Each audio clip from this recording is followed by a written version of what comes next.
दोस्तों काफ़ी टाइम से रशिया और यूक्रेन के बीच एक तनाव चल रहा है। बताया जा रहा है कि रशिया पूरे यूक्रेन को इन्वेड करने लग रहा है, जिसमें अभी तक दोनों तरफ से 60,000 से भी ज़्यादा सोल्जर्स मारे जा चुके हैं।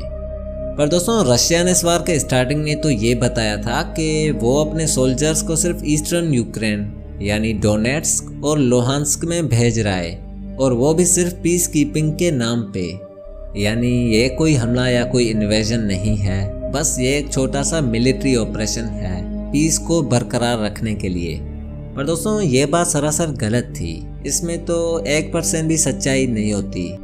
रशिया ने ना सिर्फ यूक्रेन पर हमला कर दिया है, पर वहाँ के आम लोगों को भी टारगेट करना शुरू कर दिया है, जिसमें हजारों की तादाद में सिविलियंस मारे जा चुके हैं।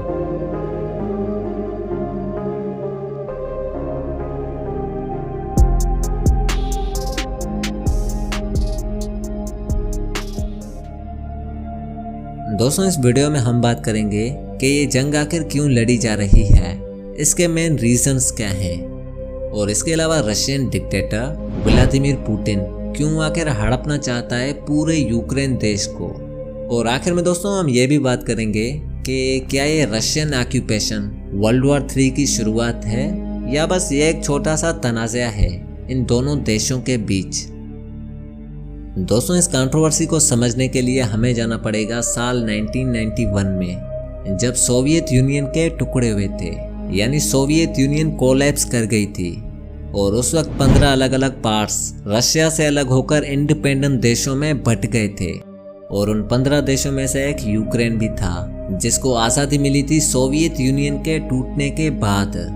बहरहाल जब सोवियत यूनियन के टुकड़े हुए तो यूक्रेन एक आज़ाद मुल्क बन गया, और उन्होंने चाहा कि अब वो रशिया को छोड़कर यूरोपियन यूनियन और नेटो की तरफ देखें और बाकी यूरोपियन कंट्रीज के जैसे एक खुशहाल कंट्री का आगाज करें। पर दोस्तों दूसरी तरफ कुछ ऐसे लोग भी थे जिनके पास सिंपैथी थी अपने रशियन भाइयों के लिए, जो फिर से रशिया के साथ रीयूनाइट करना चाहते थे। उनके हिसाब से रशियन और यूक्रेनियन एथनिकली काफ़ी क्लोज थे, दोनों स्लाविक लोग थे और उनके मज़हब और कल्चर में भी कोई ज़्यादा फ़र्क नहीं था।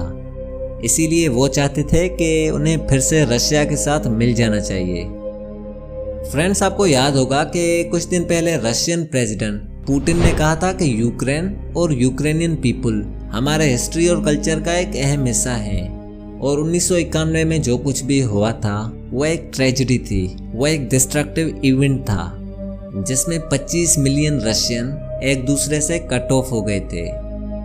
तो दोस्तों आप समझ गए होंगे कि यूक्रेन में 2 कैटेगरी के लोग रहते हैं। एक वो जो चाहते हैं कि हमें यूरोपियन यूनियन और नेटो ज्वाइन करना चाहिए, और दूसरे वो जो चाहते हैं कि हमें कोई ऑर्गेनाइजेशन नहीं ज्वाइन करना चाहिए, हमें बस रशिया के साथ मिल जाना चाहिए, जिन्हें ईस्टर्न यूक्रेनियन कहा जाता है। मेजॉरिटी की बात करूं तो 2017 में एक सर्वे किया गया था, जिसके हिसाब से 53% लोग यूरोपियन यूनियन को ज्वाइन करना चाहते हैं और 45% लोग नेटो को ज्वाइन करना चाहते हैं। और वहीं अगर देखा जाए तो 23% लोग ऐसे भी हैं जो नेटो को ज्वाइन नहीं करना चाहते, यानी वो रशिया के फेवर में हैं। इस नेटो को याद रखना क्योंकि ये इस कहानी में काफ़ी इम्पोर्टेंट है। दोस्तों नेटो एक मिलिट्री अलायंस है जिसमें ज़्यादातर यूएस और यूरोपियन कंट्रीज शामिल हैं। इसका मेनली काम होता है रशियन एक्सपेंशन को रोकना, यानी इसके अंदर जो भी कंट्रीज शामिल हैं, अगर कोई भी कंट्री उनमें से किसी एक पर भी हमला करेगा तो सारे देश मिलकर उसके खिलाफ जंग छेड़ देंगे। 1 मई 2004 एक हिस्टोरिक दिन था सारे नेटो कंट्रीज के लिए, जिसको काफ़ी हद तक इस जंग से रिलेट किया जाता है। इस दिन को क्या हुआ था कि 10 ऐसे कंट्रीज ने नेटो ज्वाइन किया था जो कभी सोवियत यूनियन का हिस्सा हुआ करते थे या वो रशिया के इन्फ्लुएंस के अंडर आते थे। Malta, Poland, Slovakia, Slovenia, Cyprus, चेक Republic, Estonia, Latvia, Lithuania, Hungary. अब मेन बात यह थी कि इनमें से ज़्यादातर कंट्रीज के बॉर्डर मिलते थे रशिया के साथ, जो कि आप इस नक्शे में देख सकते हैं। अब दोस्तों रशिया के साथ मसला ये है कि एक तरफ तो इसे यूरोपियन कंट्रीज ने घेर रखा है, और दूसरी तरफ जापान भी एक मेजर नेटो पार्टनर है, जिसका काफ़ी हद तक बॉर्डर शेयर होता है रशिया के साथ। अब रशिया सोच रहा है कि एक तो मैं पहले से ही नेटो कंट्री से घिरा हुआ हूँ और ऊपर से अगर यूक्रेन ने भी नेटो ज्वाइन कर लिया तो मैं तो पूरा घिर जाऊंगा ना नेटो कंट्री से। दोस्तों ये जो बॉर्डर वाला हिस्सा होता है ये काफ़ी अहम होता है कंट्री के सेल्फ डिफेंस के लिए, क्योंकि अगर यूक्रेन नेटो ज्वाइन कर लेता तो जाहिर बात है कि नेटो फोर्स आकर रशिया के बॉर्डर पर खड़ी हो जाती और अमेरिका अपने वेपन्स डिप्लॉय कर लेता रशिया के बॉर्डर पर। तो दोस्तों आई थिंक कि अब आप लोग समझ गए होंगे कि वाई रशिया वांट्स यूक्रेन। अब दोस्तों ये सब तो थे फंडामेंटल रीजंस। अब हम बात करते हैं कि ये जंग एक्चुअली में शुरू कैसे हुई, इसका आउटब्रेक कैसे हुआ। तो दोस्तों हुआ कुछ यूं था कि 21 दिसंबर 2021 को एक मीटिंग हुई थी नेटो चीफ और यूक्रेन के प्रेसिडेंट के बीच, जहां यूक्रेन के प्रेसिडेंट ने ये ऐलान किया था कि अब वो फिर से नेटो ज्वाइन करना चाहते हैं, यानी वो मेंबरशिप लेना चाहते हैं नेटो की। फ्रेंड्स आपको पता होना चाहिए कि यूक्रेन ने काफ़ी बार ट्राई किया है नेटो ज्वाइन करने का, पर रशिया हर बार बीच में टांग अड़ा देता है। या तो इसके ऊपर हमला कर देता है या तो इसके टेरिटरीज को इन्वेड करने की धमकी दे देता है। पर दोस्तों इस बार यूक्रेन के प्रेसिडेंट ने यह साफ कह दिया कि अब हम कैसे भी करके नेटो ज्वाइन करेंगे डिस्पाइट रशियाज वार्निंग। जब ये खबर रशियन प्रेसिडेंट पुतिन तक पहुंची तो वो ये खबर सुनकर काफी सेंटिमेंटल हो गए।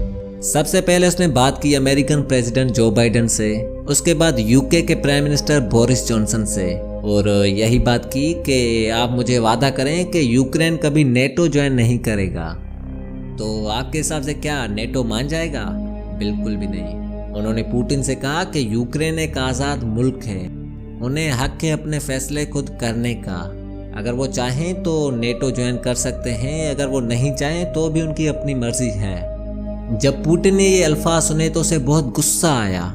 उसने कहा या तो आप इज्जत से मान जाओ वरना तरीके हमें भी बहुत आते हैं। दोस्तों मैंने आपको बताया था ना कि ईस्टर्न यूक्रेन में 2 सेपरेटिस्ट एरियाज हैं, डोनेट्स्क और लुहांस्क, जो रशिया के सपोर्ट में हैं। रशिया ने क्या किया कि भड़काया उन सेपरेटिस्ट रिवोल्यूशनरीज को और एक प्रॉक्सी वार चला दी यूक्रेन के साथ, जिसमें 14,000 लोग मारे गए।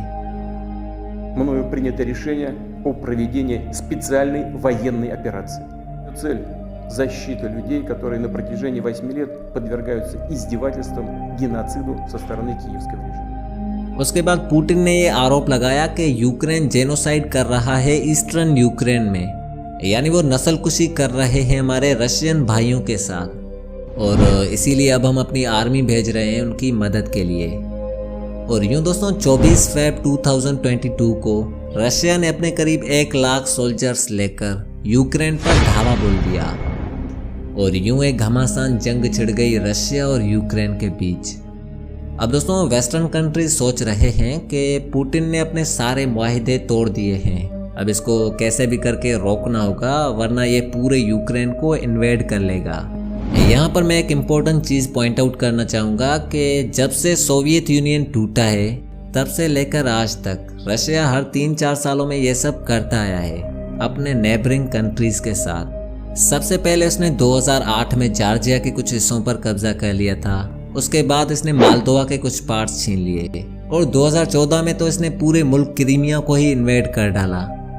सिंपल में कहूँ तो पुतिन इस वाले रशिया को बदलना चाह रहा है इस वाले यूएसएसआर में। अब दोस्तों अमेरिका और बाकी कंट्रीज सोच रहे हैं कि अगर पुतिन को रोका नहीं गया तो कल को तो ये कहेगा कि अब तो मुझे काजाख्स्तान भी चाहिए, स्लोवेकिया भी, क्रोएशिया भी, मंगोलिया भी, क्योंकि ये भी पार्ट्स थे सोवियत यूनियन के। तो ऐसे तो इम्पेरियलिज्म कभी नहीं रुकेगी। अब दोस्तों आप लोगों के हिसाब से दुनिया को क्या करना चाहिए? अपनी आर्मी भेजनी चाहिए रशिया के साथ फाइट करने के लिए, या बस जैसा चल रहा है वैसे ही चलने दिया जाए? अगर आप सोच रहे हैं कि अपनी आर्मी भेजनी चाहिए रशिया के साथ फाइट करने के लिए तो ये सही ऑप्शन नहीं होगा दोस्तों, क्योंकि इससे डायरेक्ट वर्ल्ड वॉर 3 शुरू हो जाएगी। कुछ दिन पहले रशियन प्रेसिडेंट पुतिन ने एक बयान दिया था कि इस जंग में कोई भी कंट्री इंटरफेयर ना करें वरना हम उनके खिलाफ न्यूक्स भी इस्तेमाल कर सकते हैं। अब दोस्तों एक इंटरेस्टिंग फैक्ट आपको बताऊं कि पूरी दुनिया में 12,705 न्यूक्लियर्स मौजूद हैं, जिनमें से 5,977 रशिया के पास हैं। अगर पुतिन ने धमकियों के बजाय सच्ची में इनको फोड़ दिया तो हम सारे इंसान अपने आधे पिघले शरीर के साथ रेंगते हुए नजर आएंगे।